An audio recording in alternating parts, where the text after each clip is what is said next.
Привіт, мої дорогі глядачі! Радий вітати вас на каналі Давня історія України. Шепіт давнини. Якщо ви вперше на цьому каналі, підпишіться прямо зараз і натисніть на дзвіночок, щоб не пропустити жодного нового відео. Кожного тижня ми разом відкриваємо справжні, реальні, приголомшливі історії нашої великої землі. Також буду щиро вдячний за вашу вподобайку. Це маленька дія, яка дуже допомагає каналу рости і розповідати нові історії. І обов'язково напишіть у коментарях, хто ви, з якого міста чи країни дивитесь це відео прямо зараз і яка у вас година. Мені завжди дуже цікаво знати, де знаходяться мої глядачі. Сьогодні я розповім вам про подію, яка сталася на землях сучасної України у V столітті до нашої ери, про подію, яка потрясла весь тогочасний світ, про те, як наймогутніша армія свого часу, сотні тисяч вояків найбільшої імперії на планеті, прийшла на наші землі, щоб завоювати їх, і як вона пішла звідси з ганьбою, знищена, виснажена, переможена. Переможена не в одній великій битві, а самою нашою землею, нашим степом, нашими людьми, які знали, як захищати свою свободу. Це реальна історія. Її записав Геродот, найвідоміший давньогрецький історик, який особисто збирав свідчення про ці події. Вмостіться зручніше і дозвольте мені перенести вас у 513 рік до нашої ери, на береги Дунаю, туди, де починається наш безмежний вільний степ. Щоб зрозуміти всю велич цієї перемоги, потрібно спочатку зрозуміти, з ким саме воювали скіфи, хто такий Дарій і що таке Перська імперія. Перська імперія у V столітті до нашої ери – це найбільша держава, яку бачив світ на той момент. Вона простягалась від берегів Егейського моря на заході до річки Інд на сході, від берегів Чорного моря на півночі до порогів Нілу на півдні. Під владою перських царів знаходились десятки народів і сотні міст – Єгипет і Вавилон, Лідія і Фрігія, іонійські грецькі міста і народи Середньої Азії. Дарій І, четвертий цар з династії Ахеменідів, правив цією колосальною державою залізною рукою. Він прийшов до влади у 522 році до нашої ери після придушення кількох великих повстань. Він реформував управління імперією, розділив її на сатрапії, губернії, кожна з яких управлялась призначеним царем-намісником. Він будував дороги і канали, він карбував єдину монету, він створив найефективнішу адміністративну систему свого часу. Але головне – він мав армію. Величезну, досвідчену і добре озброєну армію. Перська армія була найстрашнішою бойовою силою свого часу. В її складі були воїни десятків народів, кожен зі своєю зброєю, своєю тактикою, своїми особливими бойовими навичками.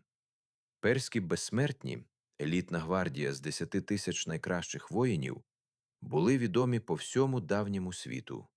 Їх називали безсмертними, тому що коли гинув один воїн, його місце негайно займав інший.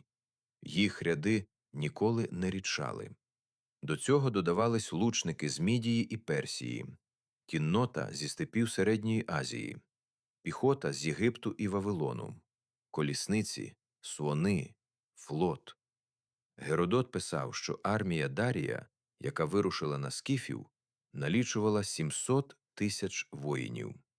Сучасні вчені вважають цю цифру перебільшеною, але навіть якщо реальне число було у 10 разів менше, це все одно колосальна сила. Ця армія підкорила все, до чого доходила. Єгипет упав, Вавилон упав, грецькі міста Малої Азії упали, народи від Нілу до Інду платили Дарію данину і тремтіли при звуці його імені. І ця армія рушила на наш степ. На землі сучасної України. На скіфів. Що ви думаєте, як взагалі можна перемогти таку силу? Напишіть у коментарях. Далі ви дізнаєтесь, як саме це зробили наші предки. Але чому взагалі? Чому наймогутніший правитель світу вирішив іти походом на степових кочовиків? Адже Персія мала безліч інших напрямків для завоювань. Чому саме скіфи? Відповідей кілька, і всі вони цікаві. По-перше, стратегія. Дарій готувався до великого походу на Грецію. Він хотів підкорити грецькі міста держави і включити їх до своєї імперії. Але щоб безпечно воювати з Грецією, потрібно було забезпечити північний фланг. А скіфи були небезпечними сусідами на півночі. Войовничий кочовий народ на підфланзі перської армії – це постійна загроза. Дарій хотів або підкорити їх, або принаймні нейтралізувати. По-друге, образа. Скіфи ще 100 років до цього вторглись у Мідію і Передню Азію і завдали там великих спустошень. Для перських царів ця стара образа ще не була забута. Покарати скіфів за давнє зухвальство – це теж було серед мотивів Дарія. По-третє, принизливий інцидент. За деякими джерелами Дарій відправив послів до скіфського царя Іданфірса з пропозицією союзу. Іданфірс відмовив, причому відмовив зухвало і образливо. Для великого царя, якому кланявся весь відомий світ, така відповідь від якихось кочовиків була нестерпним приниженням. Так склались причини, і Дарій почав готуватись до походу. Перш ніж розповідати про сам похід, потрібно познайомити вас з головним героєм нашої розповіді – з людиною, яка протистояла Дарію, зі скіфським царем Іданфірсом.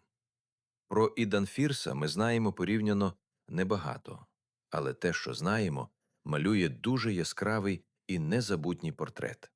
Це була людина абсолютної впевненості у собі і абсолютної відданості своїй землі і своєму народу. Іданфірс був царем царських скіфів, найвищого і найвпливовішого скіфського племені. Це не просто вождь одного кочового племені, це верховний правитель Великої Скіфії, держави, що простягалась від Дунаю до Дону. Він мав під своїм командуванням велику армію кінних лучників і великий авторитет серед союзних племен. Але найбільше нас вражає його характер. Коли до нього прийшли перські посли з вимогами Дарія, він не злякався, не почав шукати компромісу, не намагався відкупитись. Він відповів прямо і без зайвих слів. І ця відповідь увійшла в історію. Геродот зберіг для нас цю розмову, і ми до неї ще повернемось, бо вона – одна з найвражаючих сторінок давньої історії нашої землі. 513 рік до нашої ери. Дарій збирає армію. Масштаби підготовки вражають навіть за сучасними мірками.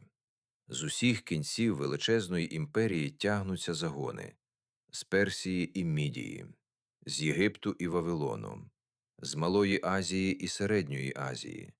Кожна сатрапія виставляє свій контингент – піхоту, кінноту, лучників.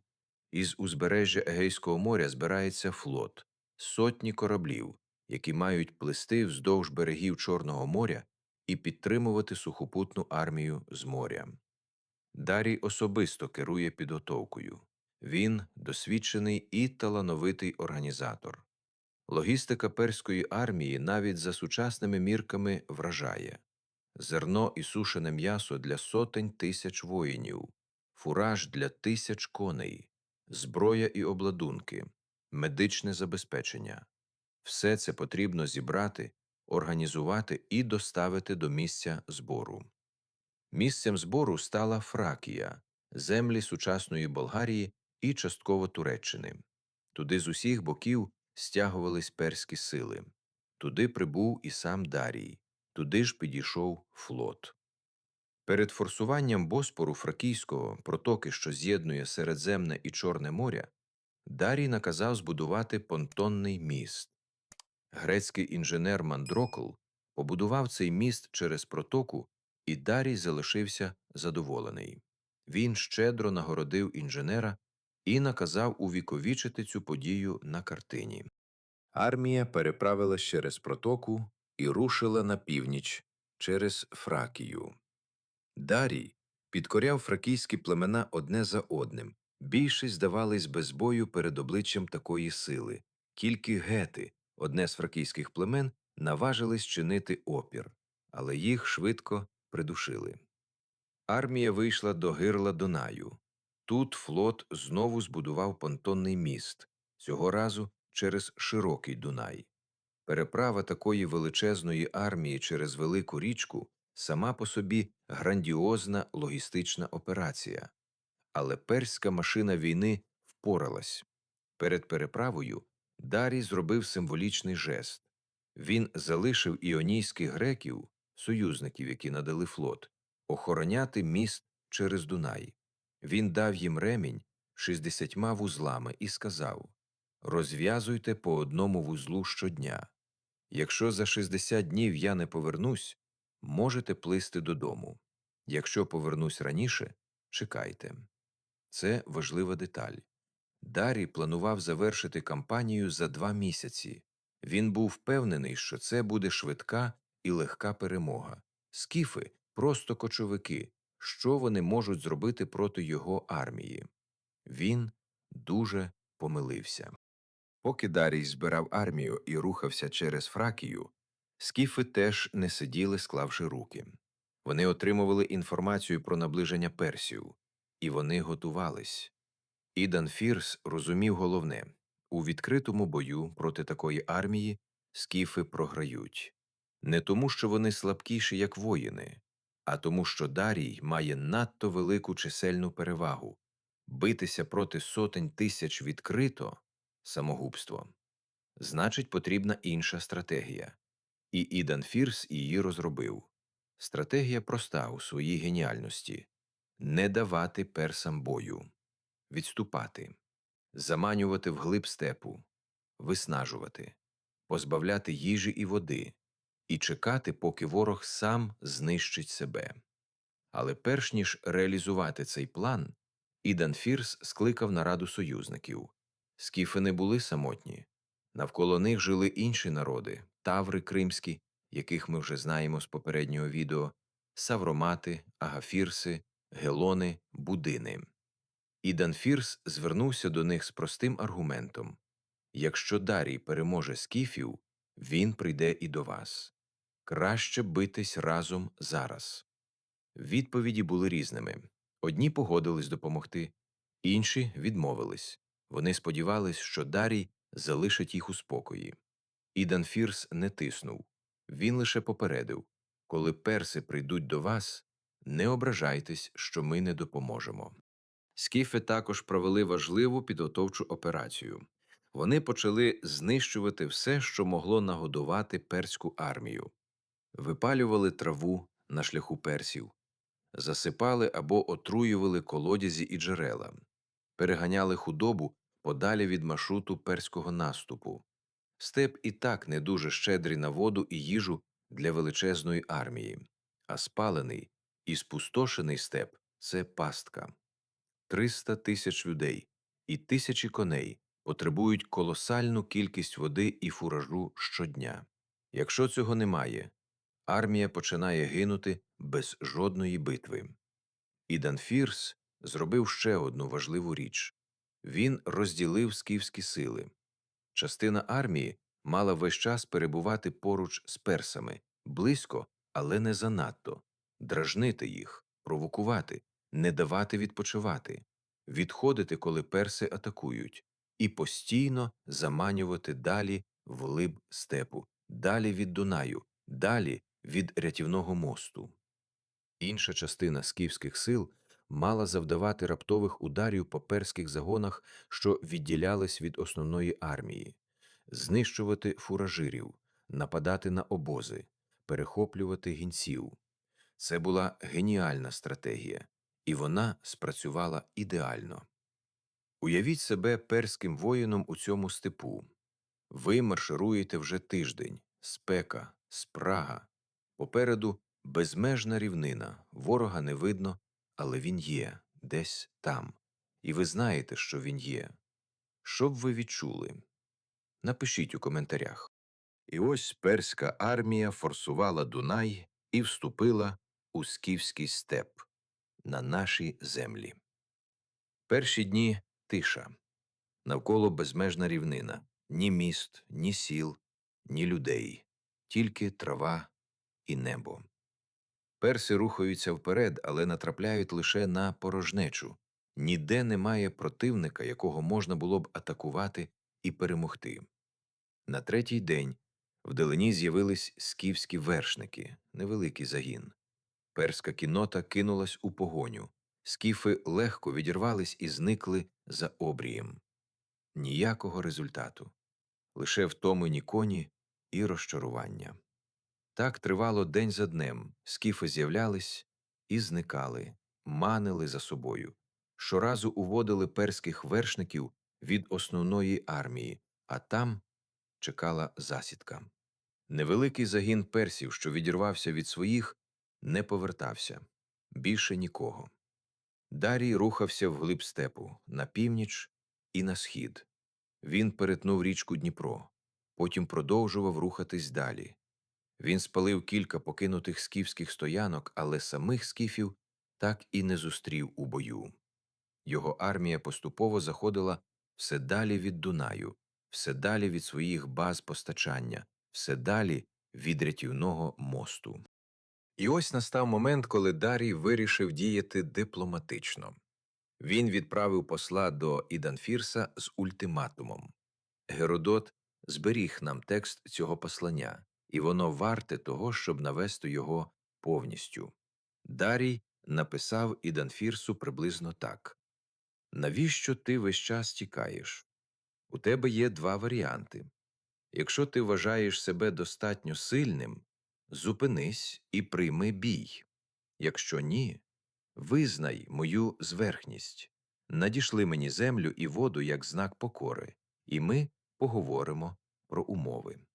Це звична формула. Такими ж словами Дарій вже звертався до десятків народів перед тим, як їх завоювати. Більшість лякалась і підкорялась, або наважувалась на бій і програвала. Іданфірс не злякався і не підкорився. Його відповідь – одна з найвидатніших у давній історії. Він написав у відповідь: «Персея ніколи ні від кого не тікав, і не буду тікати від тебе. Я роблю зараз те, що завжди роблю у мирний час. Кочую зі своїм народом. Я не боюсь тебе. Але якщо ти хочеш бою, спробуй знайти і потривож могили наших предків. Тоді ти дізнаєшся, чи будемо ми битись з тобою. Що стосується землі і води, ти їх не отримаєш. І не чекай іншої відповіді». Ця відповідь не просто зухвалість, це глибока мудрість. І Данфірс дав Дарію зрозуміти кілька речей одночасно. По-перше, скіфи не бояться. Страх – найпотужніша зброя Дарія. Він підкоряв народи не лише силою, але і жахом перед своєю могутністю. І Данфірс цей страх відкинув публічно і демонстративно. По-друге, скіфи воюють на своїх умовах. Вони не дадуть Дарію бою там і тоді, коли він хоче. Вони самі вирішать, де і коли битись. По-третє, найважливіше. Іданфірс згадав могили предків. Це не випадково. Для скіфа могили предків – це священне, це найцінніше, що є. Тронь могили, і ми будемо битись до останнього. Але поки ти їх не чіпаєш, ми продовжуємо свою стратегію. Дарій отримав цю відповідь і розлютився. Але що він міг зробити? Його армія блукала в степу вже кілька тижнів. Їжі і води ставало все менше, коні виснажувались, воїни хворіли і гинули, Не від ворожих стріл, а від голоду, спраги і хвороб. І ось настав момент, який остаточно збентежив Дарія. Одного дня до перського табору прибув скіфський посланець, без зброї, мирно, з дарами. Але що це були за дари? Посланець приніс 4 предмети – птах, миша, жаба і 5 стріл. Більше нічого. Жодних пояснень, жодних слів, просто ці 4 предмети і все. Дарій і його радники довго розмірковували над цим посланням. Спочатку Дарій вирішив, що це знак капітуляції, що скіфи здаються. Миша – символ землі, бо живе в землі. Жаба – символ води, бо живе у воді. Птах – символ неба. Стріли – вони складають свою зброю. Все це разом означає «ми віддаємо тобі нашу землю, воду, небо і складаємо зброю». Дарій радів. Його полководець Гобрій думав інакше. Гобрій сказав царю: «Ні, це не капітуляція, це попередження. Послухай, що насправді говорять скіфи. Якщо ви, перси, не полетите, як птахи в небо, або не сховаєтесь, як миші в землю, або не застрибнете, як жаби у воду, ви не повернетесь додому. Ці стріли знайдуть кожного з вас». Це одна з найвідоміших сцен у всій давній історії. 2 тлумачення одного послання. І одне з них правильне. Дарій не захотів вірити Гобрію, або не міг собі дозволити повірити.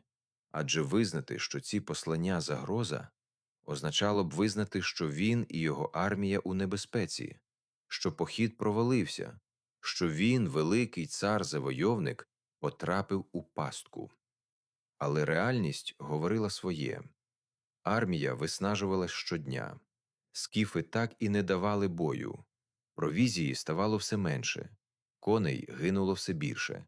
Воїни падали від хвороб і виснаження, а безмежний степ навколо не мав ні кінця, ні краю.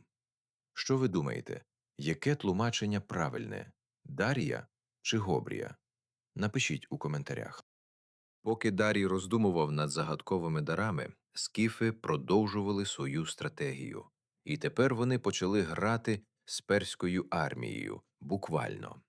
Одного дня скіфські вершники, що рухались паралельно перській армії, раптово зупинились.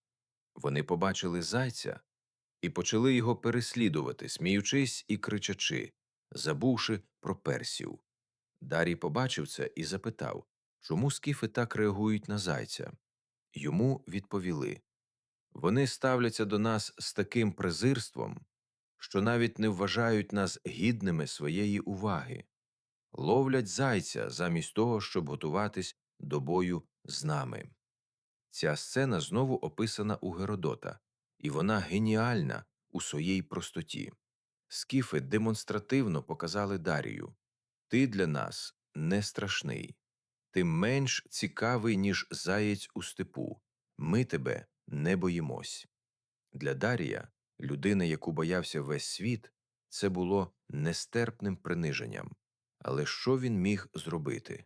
Армія виснажена, ворога не наздогнати, степ нескінченний, провізія закінчується.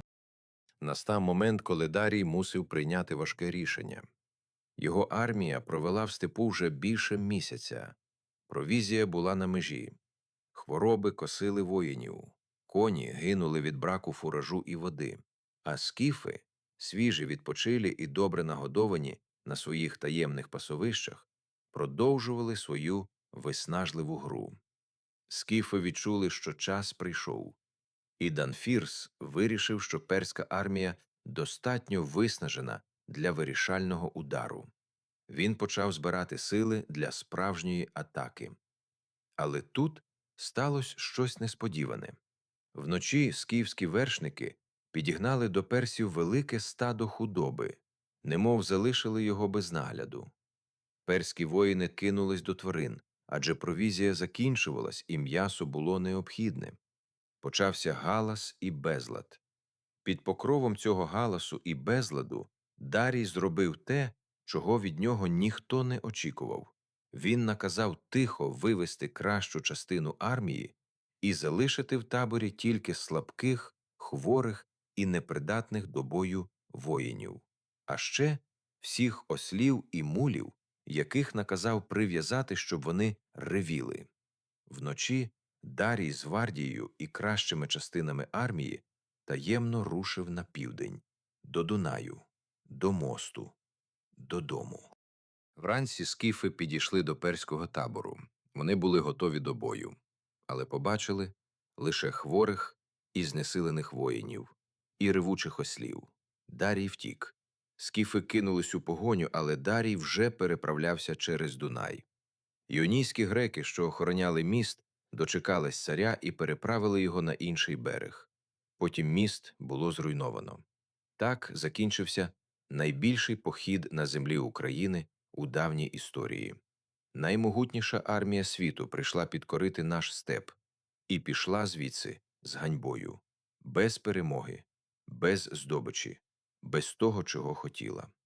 Дарій втратив тисячі воїнів не в битвах, а від голоду, спраги і хвороб. Він витратив колосальні ресурси і не отримав нічого, крім уроку. Є землі, які неможливо підкорити. Є народи, яких неможливо зламати. Скіфи перемогли. І Данфірс переміг. Наша земля перемогла.